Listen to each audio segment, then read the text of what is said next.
Welcome to Full Scope, a podcast with two guys in their 20s giving their perspective on the games that we love and the story behind it all. I'm your host, Wellington Burns, and my counterpart, Savon Morris, wasn't able to be here today, but I have a special guest, Tommy Campbell. He was my former classmate in speech a couple years ago. And I can't say that I envisioned this happening in 2 years, but I'm really glad you're able to be on, man. You were always a very effective speaker, and you did a great job as the sophomore class chaplain. So thanks for being on.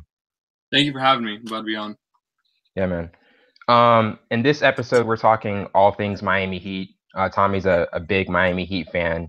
But to start it off, when did you become a Miami Heat fan and just know that, look, this is the team I'm into? Probably because that's where you're from, but when did you kind of get the inclination of that's the team you're into? Right. So I'm from Tampa, which is about 4 hours north of Miami in Central Florida, and Mhm. I'm actually closer to Orlando technically. Okay, gotcha. But it Could was have been a probably, Magic fan. yeah. So I didn't really get into basketball until it wasn't until 2010 that I actually even started watching NBA basketball. Um, Wow. so yeah, I just kind of got into it when I started playing basketball, and then I started watching a lot of games, and then obviously with LeBron coming to the Heat, then that was kind of a big Mhm. deal. So in a sense, I don't want to call myself a bandwagon fan originally, but that's kind of when I started watching, and Uh, I'm only a few hours from Miami, so yeah, ever since then I've just been following the Heat, and yeah, Yeah, that's definitely a great time to get on when the best player yeah. in the world joins the team. But one of their biggest, I think, moments was the 2006 finals. I don't know how much you remember that, but they beat Dallas in 6 games, and they Right. became the third team since the 1969 Celtics and the 77 Trailblazers to win it all after trailing 0-2. Right. And the first 2 games, Jason Terry had 26 points. Dirk had a really good game in the second game, and they were up 2-0. And at that point, it seemed like Miami was in a really bad position. Dallas had the momentum going into those 3 games in Miami. Like, what are your thoughts in a series like that when the team gets off to a really good start, but Miami had 3 games at home? Right.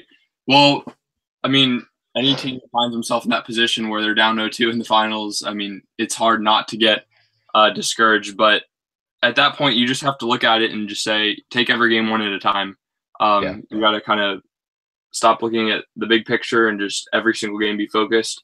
And I mean, I feel like that's really what happened with Miami. And obviously, Wade had an awesome performance, um, especially in those last 4 games. And yeah, Yeah, and definitely in game three where he had 42 points. They were down by 13 in the middle of the third quarter, and then game four they blow them out the water. Game five, he gets to the line 25 times and they win by one.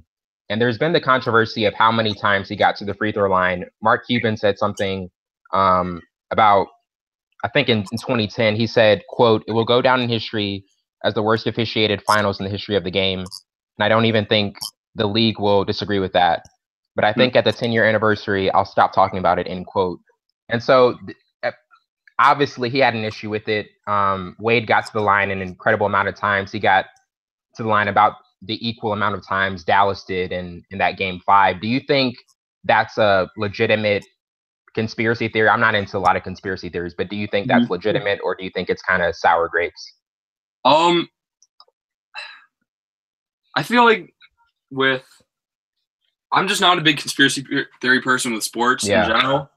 Um, I honestly think it was probably just a sour attitude, but that's just my nature. I usually when something happens like that, the first thing I blame it on is coincidence rather than something actually like purposely happening. Right. But Yeah, I mean, like that's what I feel as though too. I feel like Wade was extremely aggressive.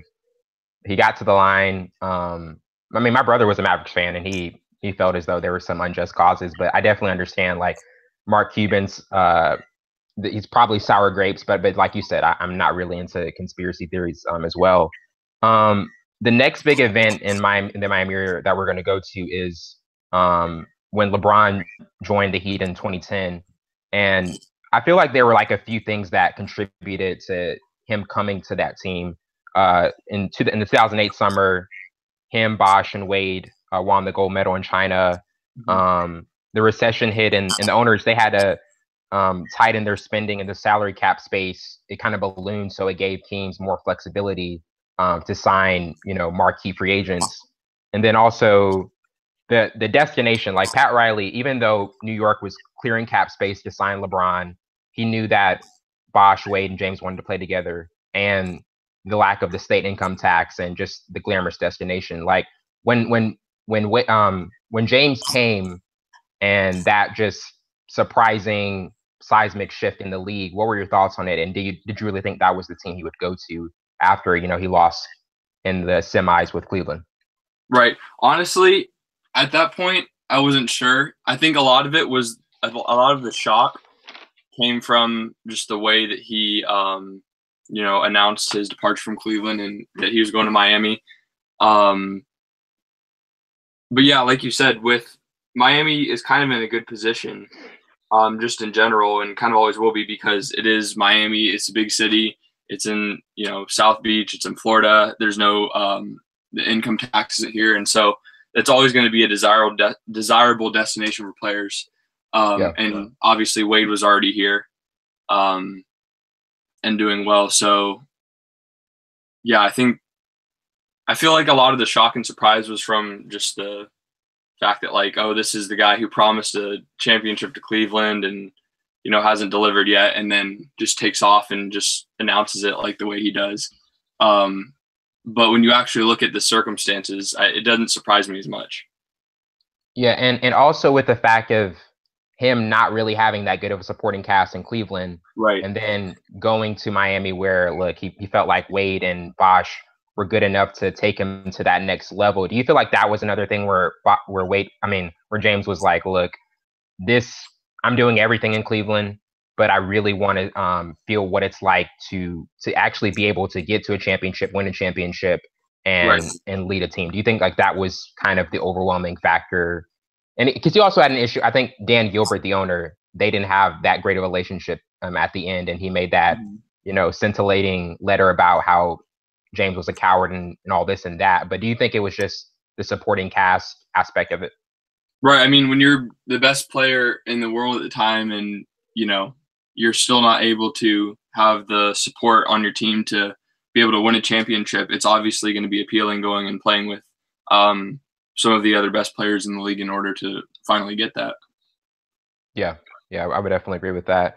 The first year, Miami, they get off to a slow start. They're 9-8. Then they go on a run, and in the 2011 finals, it was a finals I felt as though Miami should have won. Right.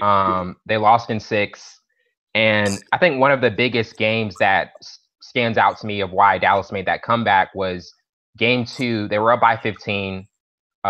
Wade hits a three in the corner with about 7 minutes left, and he does a little pose in front of Dallas, and then Dallas goes on a 22-5 run, and Dirk hits the go-ahead winning layup. In terms of that game in particular, do you feel as though that was the turning point in the series for Dallas and Miami? I mean, I would say so. Anytime you're at the end of the game and they go on that 22-point run, I mean, that's going to be a huge momentum shift in winning and things like that. And one thing I think really in that series overall that I think was a contributing factor to because I do think they should have won and definitely could have won that series. But there was a lot of hype with LeBron like coming in and the big three and all this stuff, and I think like LeBron's maturity level at that point as a player wasn't quite where it needed to be. Wasn't high. And I think that had to do with a lot of just the overall with the whole series contributing the reason they lost, even though I do think they should have won. Yeah, and some of the other contributing factors, I mean, Dallas played a lot of zone defense, and Miami struggled with that. And also just how like the veteran players had a huge impact. Dirk, Jason Kidd, Sean Marion, Tyson Chandler. And I feel like all of those contributing factors were in there. LeBron in Game 5, I think he had only about 8 points, and it just seemed like as something though with Jason Terry, JJ Barea shutting him down. I think that was like the most surprising factor because there really aren't that many series that I'd say LeBron just didn't reach the level he should have reached to. But this was a series. It really did seem like he did have a shortcoming, and he learned from it in the future. Right, for sure. The second year, in the 2012 Eastern Conference Finals, it was Boston won Game 5 on the road. Paul Pierce hit a big three to put them up by 4. And then before we get into the Game 6 performance by LeBron, going into that Game 6, did you feel as though after Boston had a huge road win, it seemed like they had the mental edge still? Did you feel as though, okay, this may be like the end of the Heat era? Somebody's going to get moved. There may be a coaching change. Like, what did you feel as though in that point? Is it the air just went out of the room in that Heat arena? Right. I was honestly at that point, I was just waiting to see till the end of the series. Yeah. I still, like, just being me, I'm kind of like my friends know me as just like a blind, I don't know what the word is, just a Heat fan that always believes the Heat are just gonna, like, delusional almost. Optimistic. So for me, it's like we're still gonna win. It's gonna be fine, and everything's good. So to me, obviously that's a big momentum change, and the Celtics were in a good position. But for me, I was always just like kind of trying to ignore it until the series was actually over. Yeah, that's definitely an understandable factor. But in Game 6, LeBron had one of the most epic performances a player can have in a must-win situation. He had 45 points, 15 rebounds, 5 assists, and he shot 19 of 26 from the field. The rest of the team hit 18 shots combined, and he had an incredible 73% from the field. First player since Wilt Chamberlain to do that in 1964. But in terms of just LeBron just seemed locked in. Like, I was watching that game, my brother was telling me, look, LeBron looks extremely locked in. He just was completely taking over that game. Did you feel as though just how he was starting off that he could have had like a performance like that, or were you just surprised he just completely took over a must-win situation type of game? I was wanting that for him specifically, because even after, the year before in the finals with the whole, he had been called a choker and things like that because obviously he performed. I feel like at that point he was kind of realizing when it's a must-win situation like that, like he just has to lock in and he has to do it. And I think a lot of that just shows to his greatness as a player that he was able to just turn that on and know when it's a must-win situation, he has to be able to do it. And do you think the last year, like you said, the people were calling him a choker, do you feel like as that first year in Miami, even though it was a disappointing loss to Dallas, do you think that was kind of the generator of why he was able to have like a performance like that? Oh, definitely. There was so much hype with him going to Miami and, like I said, the big three and everything. And then something like that happens. And then you kind of realize, okay, like I've been given everything I need. I have to be able to just perform now. And that's where a lot of his maturing came from, I think. Yeah, definitely. I would agree with that. In the 2012 finals, they faced OKC, and in Game 1, OKC had a huge. I think they came back from 17. Durant had 36 points, and they kind of blew out Miami in the second half. And then in Game 2, Miami had a 17-point lead. They come back. They win. I think they win by 2. Battier had about 5 threes. And for that Game 2, do you feel as though in a performance where, in a situation where like the Heat, the Thunder had Harden, Westbrook, Durant, like just really young and playing at a high level, do you feel as though Game 2, like that was a must-win situation for them to, finally win their first championship with LeBron? Yeah, I would think so because, the Thunder, and we look back at it now where we have James Harden, a MVP candidate, and same with Westbrook and Kevin Durant, to see that team and really think about what was there. Yeah, definitely. Yeah, it definitely seemed as though that was a very pivotal performance. And in Game 3, OKC had an 8-point lead. LeBron had 29 points, 14 rebounds, and one of the most interesting games was kind of, I guess you can call it the cramp game in Game 4. The Heat came back from a 17-point deficit, and LeBron had a cramp in the game. I think he had to be carried off like with 2 minutes left, and then he comes back, hits a big three later in the game. Game 4, that kind of seemed like to be the final nail in the coffin. Do you feel as though that performance with LeBron coming back after suffering cramps, did you kind of feel like, okay, we have this series now? Right. Yeah. I mean, definitely. There's a lot of confidence with him coming back and then winning, and I think that showed in the next game. And when they finally win, it wasn't like a tight thing. It was pretty easy. Like by the fourth quarter, like everybody knew what was happening. Yeah, and Mike Miller, he was kind of the unsung hero in Game 5. Hitting 7 of 8 threes and having 23 points, and it felt like that was. I know with LeBron's championship in Cleveland, that was huge for him, but to win his first title, that seemed to be like just getting the monkey off his back and finally just proving the naysayers wrong. Did you feel as though just his reaction to everything, do you feel like that was just a huge relief for him? Oh yeah, definitely. You could tell because it was the fourth quarter and they were up and they knew they were going to win. And I remember seeing him on the sidelines and he's jumping around and laughing and smiling. Like you could just tell, like, he had done it. Yeah, exactly. Their third year was they had an incredible record, 66-16, and they went on that 27-game winning streak, and it was one of the best runs we've seen in the league. They were 6 short of tying the 1972 Lakers streak of 33. Out of that 27-game winning streak, what were your thoughts on it, and what was like one game that just stood out to you in that run? Like what were your thoughts on just them just running through the league at that point? I didn't even know what to think of it. I remember watching game after game and just seeing win after win, and even after some difficult teams, I just wanted it to keep going. Yeah. And I remember it finally came to a close, and it was just like what I remember doing was always every game as they won, I would keep going on my phone and looking up what the win streaks were for like the NBA and stuff, seeing where they were. But yeah, that was definitely something that was very memorable. It was a good season. Yeah, and that loss to Chicago, they lost by 4. I think Joakim Noah, Bellinelli, Richard Hamilton, they weren't playing, but Luol Deng had a huge game, and it seemed like a playoff type of game. Did you feel as though Chicago, because I think they rested some of their starters the last game, did you feel as though Chicago was really just revving up to end that streak? Because it felt like a playoff type of atmosphere. Oh, yeah. I mean, whenever you have a team like Miami at that point that's just going through the league and just beating everyone, you can tell Chicago really, they were ready and they were going to try to end it, and they did.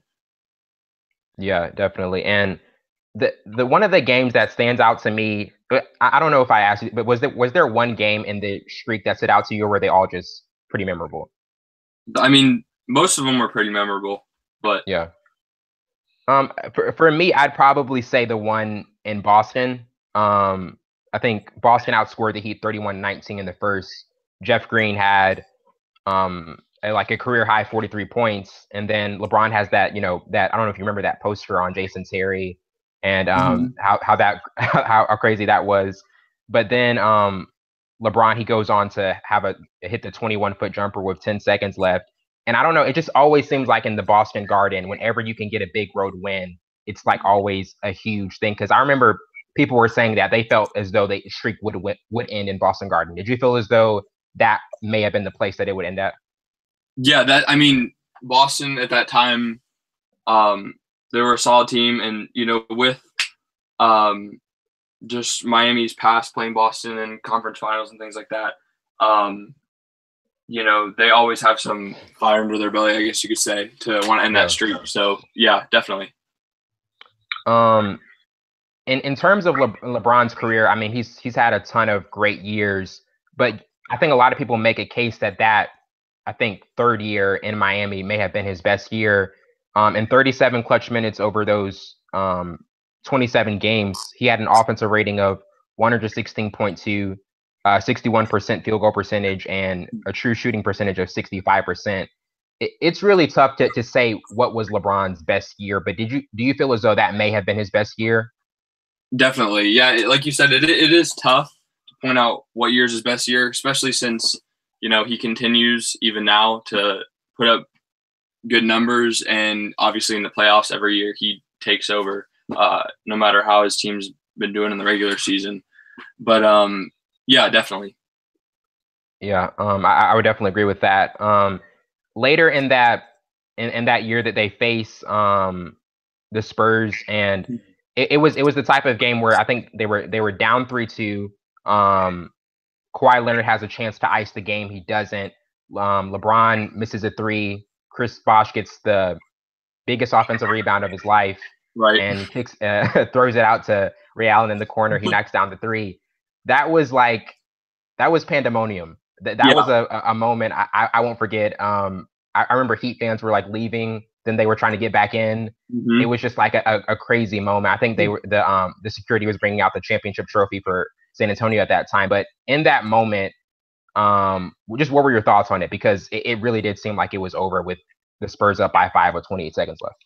Right. Yeah, that's one of those moments that I remember watching that on TV, and that's one of those things I'll never forget, because it looked like the Spurs were gonna win, and especially like in that couple seconds between the time that LeBron missed that three and Ray Allen got the ball, like it's like, your best player LeBron takes the big shot, he misses it, and then it's just like, but then like you said, Chris Bosh gets probably the biggest rebound of his career, and Ray Allen hits the shot. That I was shocked. I was so excited. It was a really cool moment. Yeah, it definitely was a moment, and I remember seeing from ESPN stats and info that was Ray Allen's first three of the game, and it seemed like so fitting because he's such a great shooter, and he had the presence of mind to knock down a huge shot like that. And then going into overtime when they won by 3, did you feel as though the momentum was going to carry them on to that win, or did you feel as though, okay, San Antonio may be just more locked in after blowing that 5-point lead? I honestly, I remember between those two games, I wasn't sure what to think, because like for me as a Heat fan, it was like, okay, we have the momentum, but then you think about San Antonio, and like you said, like they were supposed to win. They were supposed to win, and then they didn't win, and so they really are going to want to close it out. But I think, and obviously it showed that the momentum was more there for Miami, and because they got that second chance and they were able to finish. Yeah, that was definitely an incredible game and an incredible moment. In Game 7, LeBron had 37 points, 12 rebounds. I think Duncan had a chance to take the lead. He missed the go-ahead layup, and it was like one of those moments where I think Duncan was just so surprised he missed that shot. And then the Spurs had like 14 turnovers. Did you feel as though there was any residue of Game 6 that San Antonio still had, that they were like almost like still in shot? Because they did have a chance to win that Game 7, but LeBron had a phenomenal performance at the end. Right. Yeah, definitely. I mean, whenever it's right there and you're supposed to win, and then it gets taken from you that easily, I'm sure that has definitely had a mental toll on San Antonio in that Game 7. And a lot of that probably contributed to Miami's being able to lock in and win. Right. The last year in Miami with the Big Three, I think Dwayne Wade, he called it like a bad marriage, and that it seemed like the guys weren't fitting in. I mean, or having the same amount of chemistry that they had the last 2 years. Right. Fourth year, it's really tough to carry on the momentum with injuries and the accumulation of just wear and tear. And they were able to beat the Pacers in I think by 6 in that Eastern Conference Finals. With facing the Pacers again, what were your thoughts on that series, and kind of how I think in Game 5 LeBron only had 7 points, then the situation with Lance Stevenson and how gritty of a team that was? Like, what were your thoughts on that series, them getting past that? I was scared during that series, to be honest. Right. The Pacers were a great team. Paul George was doing an excellent job leading them, and they had Lance Stevenson. I was scared during that series. I wasn't sure that we were gonna come out of it, but we did. And even though in the finals it wasn't too great, Right. I was scared for that series though. Yeah, it definitely seemed like a series that Indiana could have won, but Miami had a great game 6, like really blew them out and Right. never really looked back. But like you said about that upcoming finals, it wasn't pretty. The Spurs really blew them out, they beat Miami in 5 games, and they just seemed like the historically better team. They beat Miami by 17 in game 5, and Duncan had a quote. He told the AP, quote, "We remember what happened last year and how it felt in that locker room, and we used it and built on it and got back here, and it's amazing. It makes last year okay," end quote. With that series and how things unfolded, LeBron had a really good game too, and I think the Heat had 3 games at home, and it really felt as though the Heat were going to win the next 2 games at home, but San Antonio took over. They won by a record margin. What were your thoughts on just that really lopsided series? Right. I was surprised, not necessarily that San Antonio won, but that they won as well as they did in that 5 games. And yeah, because I knew it was going to be tough playing the Spurs. They had the momentum after obviously the year before with us coming back in game 6 and winning game 7. But I was surprised at, the margin by which they won. Yeah, that was probably the most surprising thing, and because it really felt as though Miami, them having home games, it could have helped, but San Antonio Tim Duncan had an incredible performance. All their role players played up. I think Danny Green had some pretty big moments as well, but it definitely seemed like a series where San Antonio was just the historically better team. After that year, with it being a year where LeBron could have made another free agent decision, and he did. What were your thoughts going into that free agency? Because Pat Riley, he said in an article, quote, that he was like extremely livid that LeBron left. He felt as though they could have won like 5 or 6 championships, and how it ended, he really wasn't thrilled with it. Like, what were your thoughts on LeBron's free agency decision and the process before it? Like, did you feel as though he would come back? Well, obviously with that last year, the chemistry not being quite like it was the years before, and then plus, the loss in the finals, I really wasn't sure. It was obviously kind of scary, because he also had made his promise, to bring a ring to Cleveland. I didn't think he was going to leave because I didn't think he would jump ship, almost so to speak, that quickly after one loss like that in the finals, because I think Pat Riley was right that if he had stayed and signed with Miami again, we definitely would have won a couple more championships in the next couple years. But I mean, for him, it was the time to go back to Cleveland and deliver the promise. So I was kind of surprised, but at the same time, I understand his decision. Yeah, and one of the quotes Pat Riley said was, quote, "I had 2 to 3 days of tremendous anger. I was absolutely livid, which I expressed to myself and my closest friends.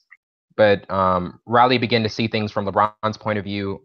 He began to see things from LeBron's point of view, and he said, my beautiful plan all of a sudden came crashing down. That team in 10 years could have won 5 or 6 championships, but I get it. I get the whole chronicle of LeBron's life," end quote.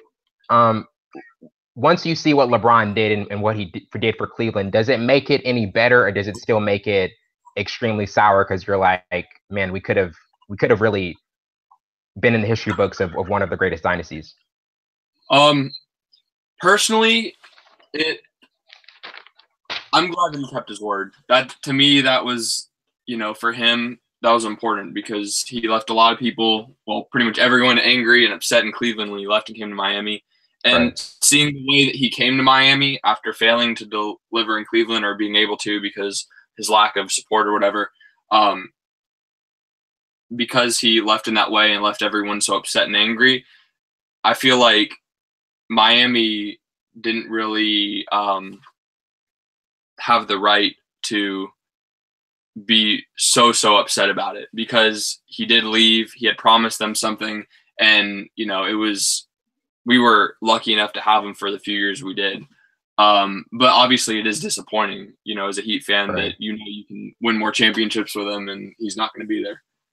Yeah, that's definitely understandable. I mean, the 4 years he was there, they went to the finals every year. A Right. team really can't ask more from a superstar, and it definitely was a major seismic shift for what he did in Cleveland. Mhm.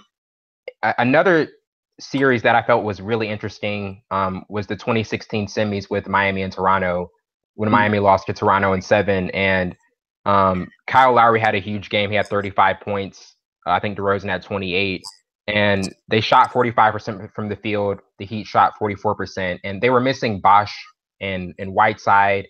They were a little banged up. But in that series, with how Toronto was playing and how they were getting to their first Eastern Conference Finals with that Game 7 win versus Miami, did you feel as though you guys could have gotten a chance to get to, we're so close to facing Cleveland? What were your thoughts on how that series played out? I mean, Toronto obviously was a really good team, and part of me was like disappointed. Well, I was disappointed that we lost it, but I wasn't necessarily surprised, because obviously with Bosh out and with Whiteside, I remember I went to Game 6 of that series in Miami, and we won that game. And I was kind of like, all right, we won. We're going to Game 7. And I had high hopes for Game 7 after that Game 6, but yeah, we weren't able to pull it off, and that's just kind of how it ended up. Yeah, and Lowry, he had over the last 3 games, he had a combined total of 96 points. Right. In Games 5 and Game 7, he made 11 of 20 shots. And I feel like Miami's offense really struggled in that series. Do you feel as though the loss, like you said, of Bosh and Whiteside just kind of ended up being too much to overcome? Yeah, definitely. I mean, with Toronto, they had Valanciunas, Right. who is obviously a force down low, and with no Whiteside and then obviously no Bosh, that's hard to overcome, especially on the offensive end. Yeah, the lack of size was kind of one of the biggest things that I saw as an issue with that series. Mm-hmm. Patrick Patterson, DeMarre Carroll played well. Mm-hmm. The only player that really didn't have a big performance from Toronto was Corey Joseph. I think he was like 0 of 8 from the field. But yeah, that was definitely an interesting series. Chris Bosh, he had a career-ending illness in 2017. He missed the entire 2016 season with blood clot issues, and I think he was out for the second half of like the last 2 seasons. With his issues and how that was going out, I mean, he had an illustrious career with Toronto and Miami, and signed that extension after LeBron left. What were your thoughts on just the seriousness of the health issues and where he was at, physically? Right. Well, the doctors aren't clearing him to play, and he still wants to come back. But first of all, I felt bad for him, because here he is, such a good player. He's an all-star, and he's done a lot, and he still had a few more years to continue to do more. And this thing just kind of ends it for him, and he's trying so hard to get back on the court, but it's just not going to happen. So from like a personal standpoint and a health standpoint, it's sad, but it's kind of what had to happen. From like the team standpoint, I wanted Bosh to get better and to continue to play, but Right. with like the direction we were going as a team, and then having Whiteside emerging and stuff, I didn't think it would be totally detrimental for the long run. In the long run for Miami, if he wasn't playing for us, even though personally for him, I wanted him to get better and get back on the court and be cleared to play. But just for the direction we were going as a team, it was changing. And I don't think that hurt us as bad as we thought it would. Yeah, it definitely was a huge loss. I think one of the NBA executives, an anonymous one, said, "quote Miami had about 50 million reasons for him to play and could not get a doctor to clear him." End quote. And it was just one of those just really devastating things. He ended up being the all-time leader both in scoring average and minutes for the Raptors, and he had a great career there.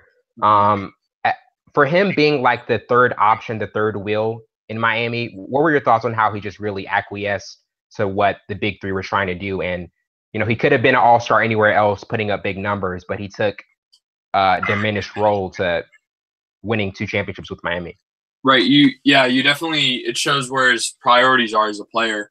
When, like you said, you can be the main guy anywhere else, and he played behind LeBron and Wade as like the third option in Miami. If he was on another team, he definitely could have done even more probably, but you could see where his priorities were as a player, that he wanted to win and he wanted to be part of a good team. Yeah, that was definitely evident with his decision to go there.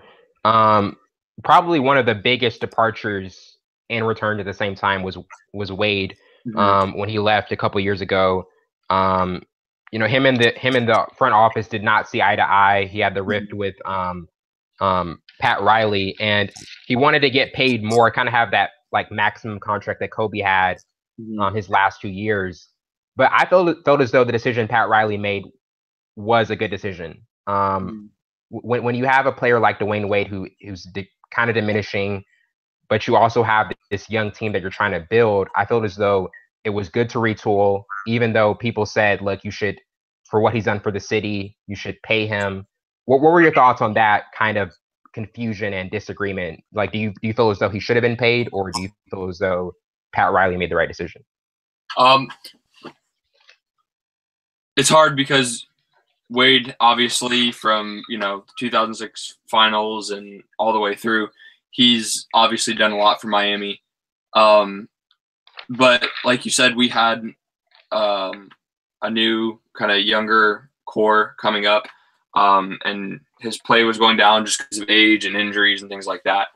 So I think Pat Riley was in the right to let him walk, because he wanted, like, what was it? Was it $20 million a year? I think that he was asking for. Yeah, I think so. For like a 1-year contract or something. And for where we were as a team, trying to rebuild with like a younger core and a little bit different playing, I think he was in the right to let him walk.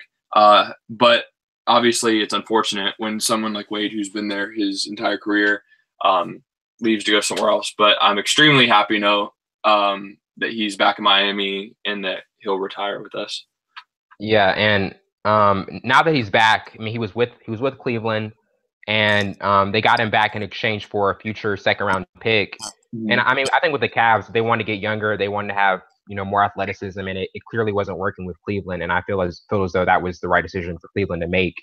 But obviously, when you need help with the shooting guard position with Miami, Wade offers that. I think he's currently making $2.3 million. I think $2.3 million league minimum, and he definitely wanted to end his career with Miami, like he said, and just what he's done for that city. When he came back, and him being with Cleveland, what were your thoughts on? I know you were pretty ecstatic when he came back. What were your thoughts on that? Right. I was super excited, and especially with Dion Waiters out, that help there in the shooting guard position is all obviously helpful. But even more than that, it's your franchise player, so to speak, who's been there all these years, who is finally back, and it's also good leadership. We have Haslam, who's been super consistent and has always been a solid leader, especially with the younger core now. But it's really valuable to have Dwayne Wade back right now. Yeah, and he's not doing horribly. I mean, for being 36, he's averaging 11 on 45% shooting. Yeah. And but before he came back to Miami, he said, quote, "I have thought about it, of course. I wouldn't lie and say I haven't. When that opportunity comes, that day comes. Hopefully I can go out in a Miami Heat jersey. I don't know how it will be, but I would love it," end quote. And like you said, I feel as though it was the perfect thing for him to come back. If he didn't come back, let's say he would have stayed with Cleveland or somebody else, do you feel as though he would have at least come back on a one-day contract just to officially end his career with Miami? I think he would have. Yeah, I think so. Last year, Miami, they were extremely close to making the playoffs. They started off the season 11-30, and no team with that record starting off has ended the year with a 500 record.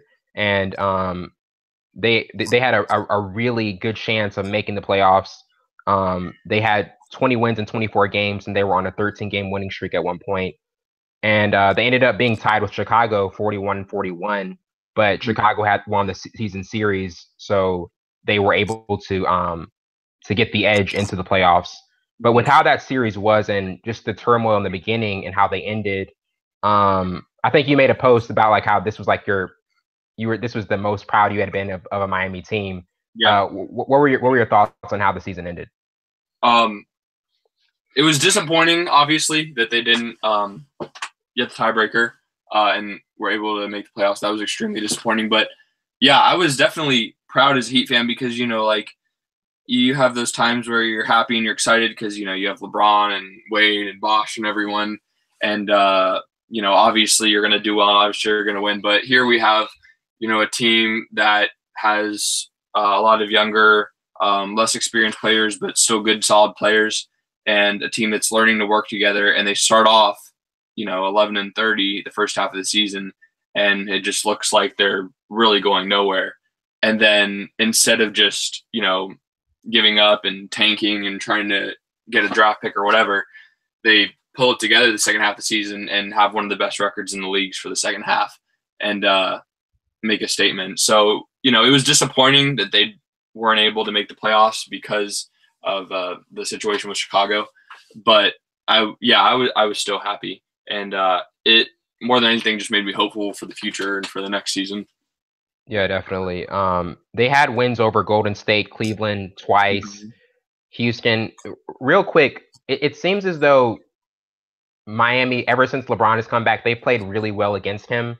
Why do you? Because I think they had a blowout win against him earlier this second half of the season. Why do you think there's that kind of struggle whenever Miami has played LeBron since he's back? They've had some success against him. Right. I think it's someone who I think it's the desire to prove that you can still win and you can still be a contender even without him. Right. Because since LeBron's left, Miami's done great playing against Cleveland. And we've won, I'm pretty sure, most of the games against Cleveland. Yes. So yeah, I think it's that desire just to show we're still, we have new people and we can play just as well and still win, even if you're not here. Yeah, and Goran Dragic and Whiteside, they were really good. At one point, Miami was 26 from the 3-point percentage, and I think they got up to about 39%, and then they were the 8th most efficient team in the league. And Whiteside played well, Deion Waiters played well, but James Johnson got healthier. Out of those players, which one do you look at as just the one who had the biggest impact? Because Waiters, they were 16-3 when Waiters played in the fourth quarter. So I know that the Waiters Island thing, that was a big mantra. But out of all those players, which one do you feel as though had the biggest impact in that run? Honestly, I think just with the whole mental aspect of it and, putting them in a position mentally where they are going to be ready to win. Honestly, I think Waiters had a huge impact. He had a lot of big shots and big performances against big teams like Golden State, and that's where a lot of those wins came from. And I think mentally he kind of was like the fire of the team almost at that point. And I think he had a huge impact just on the overall mental aspect of it. Yeah, I would definitely agree with that. He's a shooter. He's a shooter to me. I mean, player to me that can be streaky, but also at times can be very reliable, and he definitely was for them as that season went along. Our last topic for today is where Miami is right now. They're currently the 7th seed. I think the 6th seed. Yeah, I think they're currently the 6th seed, facing Philly. And Philly, they have 16-game winning streak. Ben Simmons is probably rookie of the year. He averaged a triple-double in that run.